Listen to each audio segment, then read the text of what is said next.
కోట గారు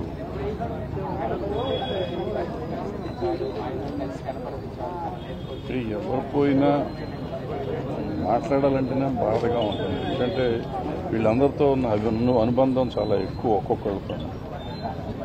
కానీ వాళ్ళ కోట గారు నాకు ఆల్మోస్ట్ 86లో అనుకుంటా అరుణకిరణం సినిమాతో పరిచయం.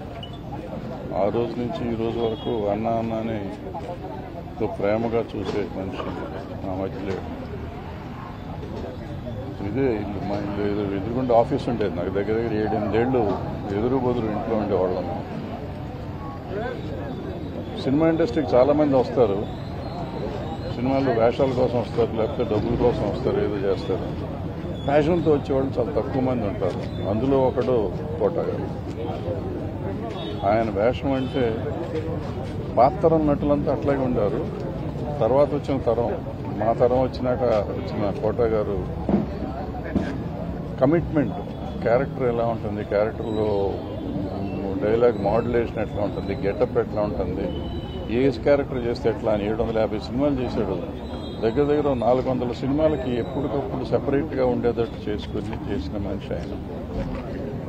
ఆయన వేషం వేయటమే కాకుండా ఆ సినిమాని గురించి కానీ, సినిమా సక్సెస్, నిర్మాతను గురించి, సాటి నటుల గురించి, సినిమా ఇండస్ట్రీ గురించి ఎక్కువ ఆలోచించే మనిషి.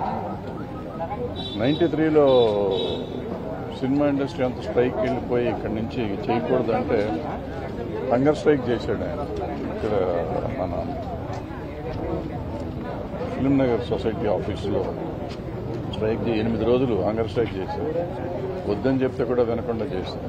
అంటే సినిమా ఇండస్ట్రీ అంతా బాగుండాలి, ఇక్కడ రావాలి. ఆయనే స్లోగన్ రాశారు, అందరం కలిసి పనిచేద్దాం, కొందరే ఎందుకు పనిచేయాలి అనే మాట ఆయన రాశారు.